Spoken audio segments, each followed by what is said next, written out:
Swing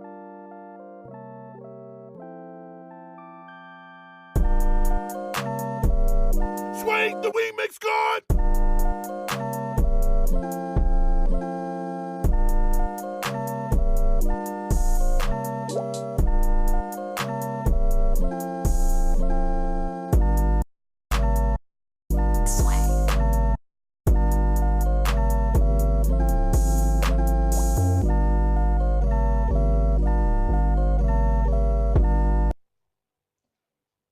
Salut à tous, la forme, ça va? Nickel? Bon, bah écoutez, moi pareil, la pépèche. Aujourd'hui, je vous retrouve avec plaisir, on va se faire une petite revue de matos. On va aller voir une tuerie, voilà. On va aller voir cette petite bébête. Donc on va chez Asmodus, vous m'avez déjà vu vaper dessus de toute façon pendant mes revues précédentes sur mes tests de liquide. On va aller voir donc la Minikin 155 watts Boost, box qui reprend donc le format, le design en tout cas de la Minikin 1.5, un design que je trouve juste magnifique. J'étais vraiment tombé amoureux de cette box. Comment je l'ai eu? Eh ben, je vais être toujours honnête, comme je le suis toujours avec vous.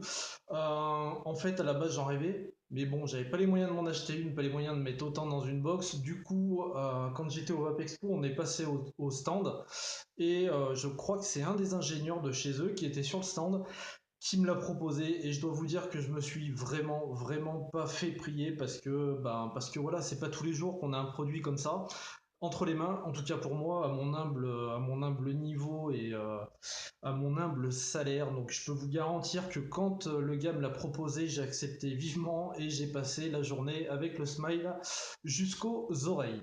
Euh, donc, c'est une petite box en double AQ, ça, il n'y a pas de souci, c'est comme d'hab. Elle est sortie, si je me trompe pas, je crois qu'elle est sortie le 19 mars, on doit être le 25, donc elle est relativement récente, enfin en tout cas sortie en France hein, en termes de disponibilité.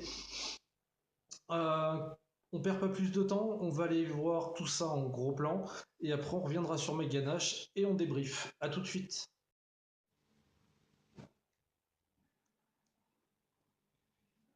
Allez, en plan large pour cet Asmodus Minikin Boost. Avant de déballer et de regarder le packaging, qu'est-ce que je peux vous dire sur cette petite box?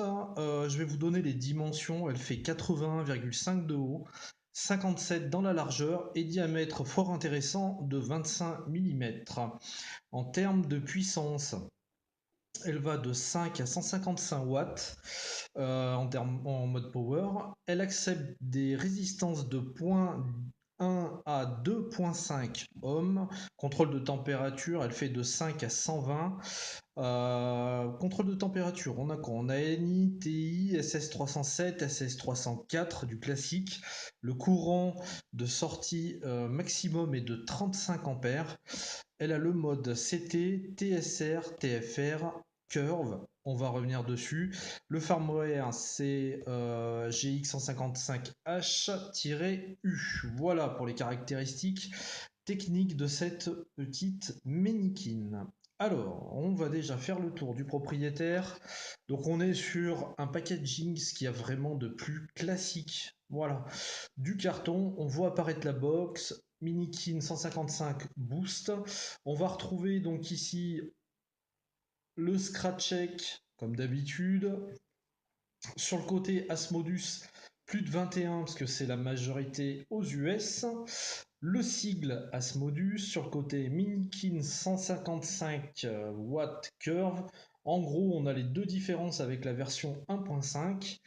À l'arrière, on va retrouver un petit descriptif assez concis du fonctionnement et de la box, enfin en tout cas de la partie technique.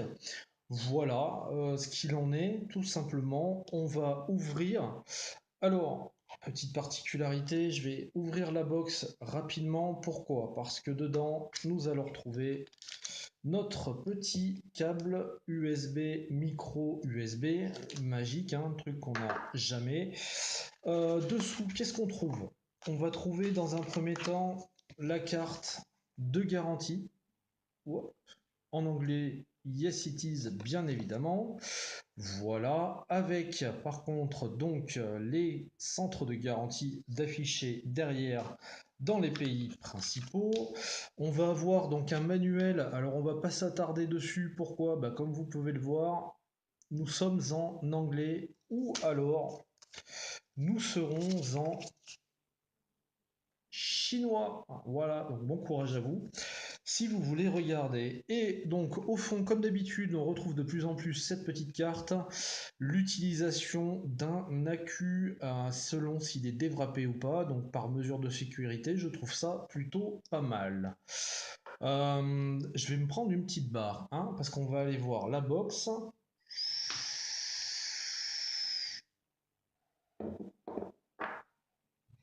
Alors, cette box-là, je vais vous la refermer. Euh, on va en faire donc le tour rapidement. Donc, on va comprendre tout de suite comment ça se passe. Vous allez voir que du coup, on va reprendre, si vous voulez essentiellement, le format de la Minikin 1.5 avec deux trois changements, mais bon, rien de bien méchant. On retrouve donc une finition splat, hein, ces espèces d'éclats de peinture. Alors, il faut savoir qu'on peut l'avoir donc avec la finition jaune à la place du violet que j'ai avec le même type de splat, sauf que le bleu sera jaune, voilà, tout simplement. Et je pense qu'on pourra la trouver noire et grise, j'en suis pas sûr, mais il me semble que si. Donc voilà ce qui va changer. On va en faire le tour. Donc on va retrouver quoi? Notre Fire hyper brillant sur lequel on laisse constamment les empreintes. C'est peut-être le seul défaut que j'ai pu lui trouver. Ce fameux écran LED comme d'habitude. On va avoir sur le côté le plus, le moins et le port micro USB qui va nous permettre de faire des recharges et de mettre à jour le firmware. Qu'est-ce qu'on va retrouver? On va retrouver sur le dessous donc les trous de dégazage pour l'ensemble des deux accus. Voilà. Et sur le dessus, donc ce fameux pin. Alors ce pin qui est bien évidemment, voilà, monté sur ressort. Petite modification également, le capot. Alors le capot, vous voyez, on voit l'intérieur classique. Donc là, on sera avec deux accus en série, puisque vous voyez négatif et positif en haut. Ça vous indique bien évidemment le sens. Là, c'est monté sur ressort, c'est tout à fait correct, ni trop dur, ni trop mou. Donc c'est juste parfait, ça plaque correctement les accus. Et on va retrouver ici, vous voyez, ici et ici, deux aimants, ce qu'il n'y avait pas. Deux aimants qui vont venir prendre, bien évidemment, ce capot. Alors, ce capot qui est d'une rigidité exemplaire. On voit qu'ils ont mis le sigle Asmodus à l'intérieur avec deux petites empreintes arrondies. Celle-ci, vous la voyez encore mieux. Voilà, donc on va retrouver cette différence-là avec un petit capot, donc magnétique, vous voyez, où ça va venir se prendre comme ceci. Et tac. Bon, par contre, une fois que c'est mis, je peux vous dire que ça bouge pas une oreille, ça déborde pas, ça vient vraiment bien épouser le reste de la box. Il n'y a aucune fausse note, aucune mauvaise finition. Donc déjà, la finition est vraiment exemplaire, en tout cas à mon sens. On va mettre des accus. Alors, m'en veuillez pas, mais je mets les accus les plus pourris que j'ai parce que j'ai plus que cela de charger. On va aller là-dessus. Donc vous voyez le négatif en haut, on le suit. Et la deuxième en série avec le positif en haut, on le suit également. Voilà. Donc vous voyez que comme sur la 1.5, on a toujours cette petite barre et le fait de pouvoir plaquer nos accus sur le fond comme ça pour éviter qu'ils bougent, c'est très bien fait.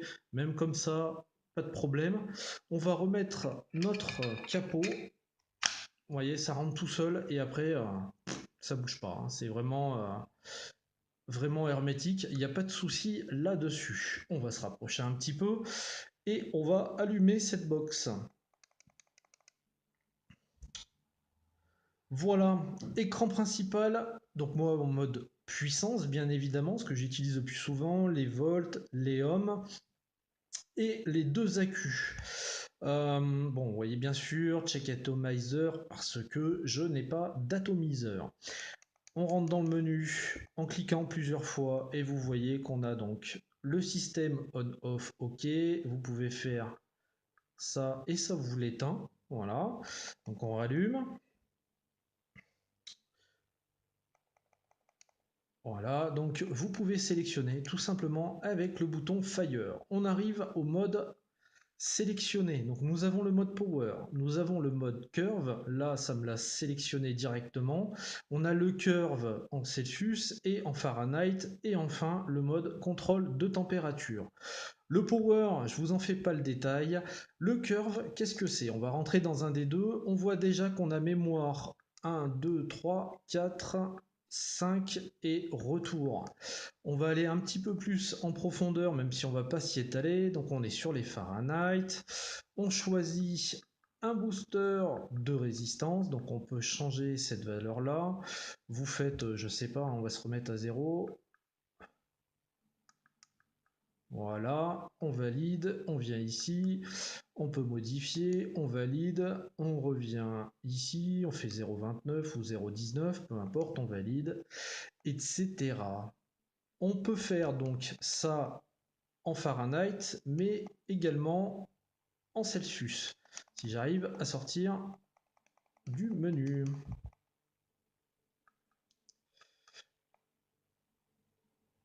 Voilà. Donc, on a pour le Fahrenheit 5 mémoires. Si on vient sur retour, on peut aller voir sur le Celsius. On a également, vous voyez, 5 mémoires possibles, donc 5 atos potentiels. Qu'est-ce que c'est que cette bête? En fait, c'est ni plus ni moins qu'un preheat à la sauce Asmodus. Voilà, tout simplement. Euh, quoi de plus? Rien. Franchement, rien. Ça va être en fait un preheat, tout ce qui est de plus simple. On va avoir le contrôle de température classique et le mode power. Alors, un preheat, tout ce qui est de plus simple, c'est quoi concrètement? Bah, c'est d'être capable de booster soit la résistance, soit la puissance. En fait, là, en l'occurrence, chez Asmodus, il joue sur la résistance, mais la possibilité d'y booster pour faire quoi? Quand vous avez des gros coils qui sont montés, vous savez toujours que si on n'a pas envie de monter à 300 watts, on a envie d'avoir un coil qui va chauffer rapidement euh, pour pouvoir tout de suite avoir des sensations au début de puff.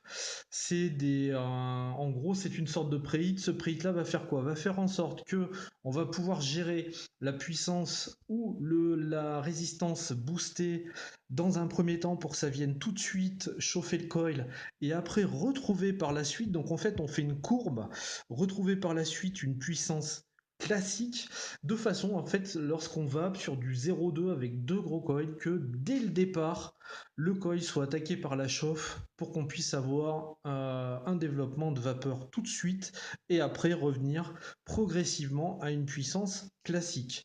Ça c'est la grosse différence qu'il y a avec la 1.5. Autre chose, c'est qu'elle va monter donc à 150 watts. Est-ce que je vous fais voir ça? Oui, allez, je vais vous le faire voir. Le mode, oui, on va faire tac, power. Voilà, on sélectionne et ça grimpe. 155 et 5. Donc vous voyez qu'on recommence pas à zéro. Il faut aller en butée des deux côtés. Enfin, en tout cas, appuyer le plus longtemps possible pour atteindre la température désirée. Voilà là-dessus. Après le reste du menu, c'est quand même très très simple. Vous voyez, donc on a le système, bon ça ok, le mode à sélectionner, la couleur, voilà, la brillance de l'écran, on voit qu'elle bouge, pas de souci. On va avoir les changes, vous voyez, l'inversement ou pas de la luminosité. On a la sortie et la sortie du menu, bien évidemment. Et de toute façon, après, on revient à est-ce qu'on l'éteint ou pas. Donc la sortie du menu, exit on appuie là, on sort du menu. Donc on est quand même sur un menu relativement simple. Moi, je trouve ça plutôt très très bien.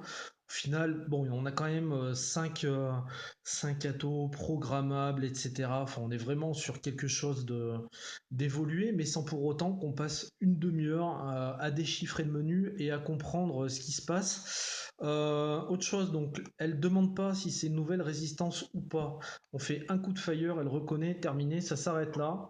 Je vais vous montrer donc avec un petit dripper ce que ça donne. Donc là, je mets le dripper, voyez, et elle me met la valeur de la résistance directement 0,64 après un fire. On reste quand même pour une, comment dirais-je, pour une double Q, on est sur un format ultra compact. Ça vape excellemment bien, donc moi c'est vraiment ma vape hein, sur des Clapton assez haut en single avec un 30 watts, c'est plutôt pas mal, petit puff.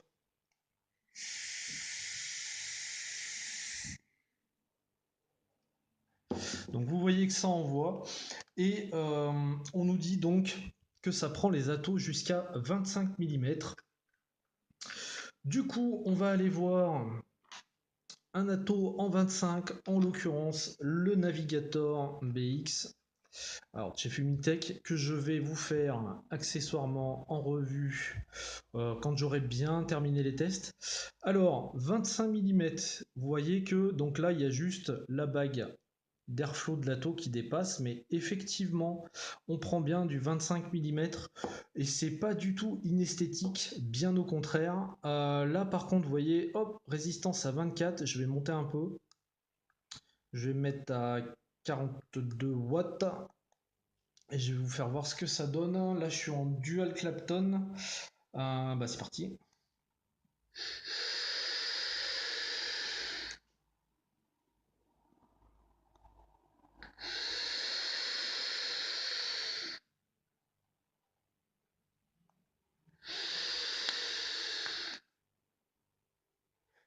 Donc ça envoie vraiment ce qu'on lui demande.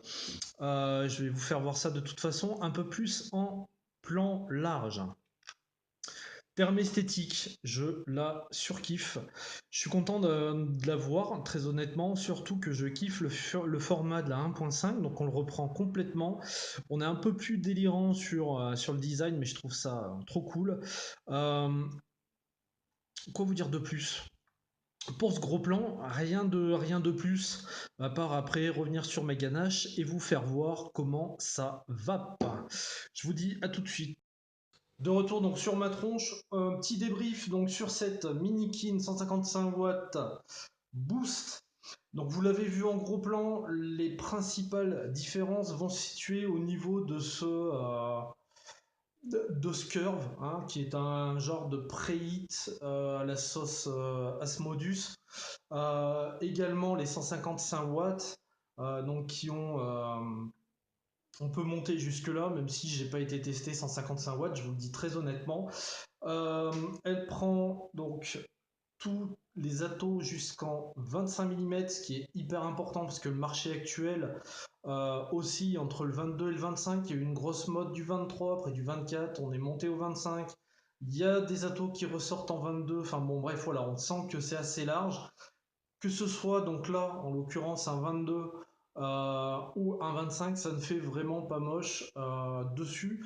Donc ça aussi c'est une bonne chose et c'est pas pour autant que la box est monstrueuse puisqu'on la tient largement dans la main, juste un super design quoi. Voilà. Donc le curve, les 155 watts, peut-être le capot magnétique, donc on retrouve donc ces deux aimants là. Bon, toujours aussi solide, toujours aussi propre. Cet écran qui est vraiment pas mal. Peut-être le seul gros négatif que je vais avoir, c'est le Fire sur lequel on laisse ses empreintes parce qu'on aimerait qu'il ait tout le temps sa brillance parfaite, quoi. Sinon, c'est voilà, juste une tuerie. Mon bilan, ça fait 2 semaines, 2 semaines, ouais, 2 semaines que je l'ai. Tous les jours, je l'emmène au taf. En fait, je la lâche pas, je vais sur rien d'autre en ce moment, comme un gosse, quoi, tout simplement. Mon bilan, c'est juste une dinguerie parce qu'elle offre un volume de vapeur conséquent. Le chipset est vraiment très réactif, très au point. Et on a de meilleurs ressentis, bien évidemment, dessus. Donc c'est au-dessus de tout ce que j'ai pu avoir, bien évidemment, à mon petit niveau, c'est pas grand-chose, mais voilà, de ce que j'ai pu avoir jusqu'à présent, avec les mêmes atos, les mêmes coils, les mêmes montages, les mêmes jus, on a d'autres sensations, donc ce n'est pas une légende. En termes de prix, j'avais regardé, je crois que voilà, elle sort à 88,90 € à peu près. Donc on va être aux alentours des 90 parce que là c'est un prix que j'ai trouvé sur un shop. Donc on va dire aux alentours de 90 € donc chez nous. Quoi vous dire? Une dinguerie, tout simplement. Je peux pas vous vous en doutez. De toute façon, à ce prix-là, de chez Asmodus, c'est quand même assez réputé. Bah voilà, ça fait un truc qui marche bien. La vape est juste nickel dessus. Je vais vous faire voir un peu.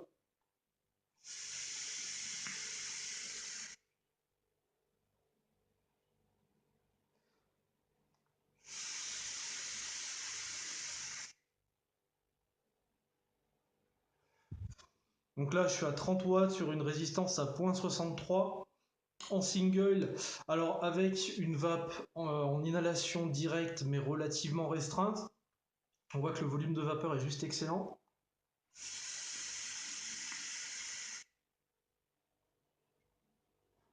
Et c'est du 30 watts.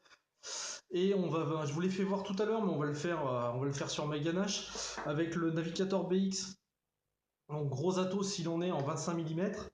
Et vous allez voir que déjà et d'une, ça rend pas du tout dégueulasse, c'est plutôt propre. Ça dégueule pas, enfin je trouve que ça casse pas l'esthétique de la box. Par contre, on a l'impression que l'Ato est plus gros que la box. Donc là, je suis à 0,24 en dual Clapton. Je vais monter à 45 watts. Ouais, 40, 47,5, je suis un fou. Et vous allez voir comment ça va l'histoire.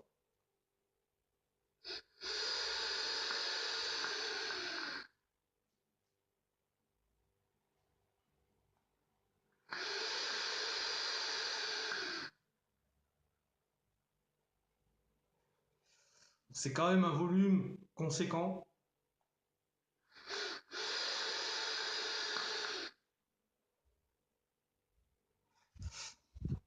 Voilà, donc ça envoie du poney de compétition. Vous l'avez compris. En plus d'être esthétique, elle fonctionne super bien. J'ai pas eu de soucis dessus, pas eu de misfire. J'ai pas eu le moindre problème. Je l'ai, et oui, comme d'hab, parce que je fais tout tomber, parce que j'ai deux mains gauches. Je l'ai tombée, elle a absolument pas bougé.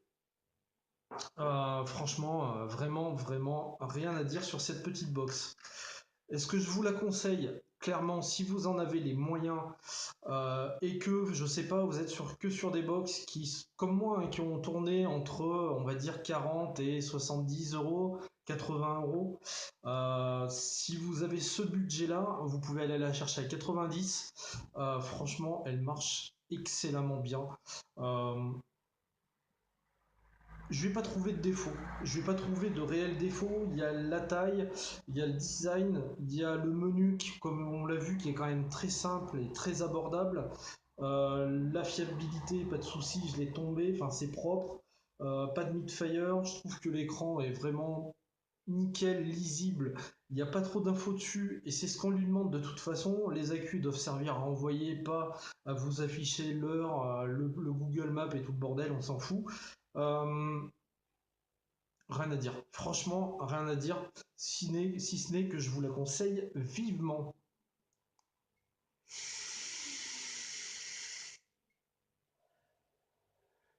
Donc on peut avoir du très très bon et très beau matériel en dessous de 100 €. C'en est la preuve avec cette mini Kinboost 155 watts qui fonctionne, mais alors ultra ultra bien.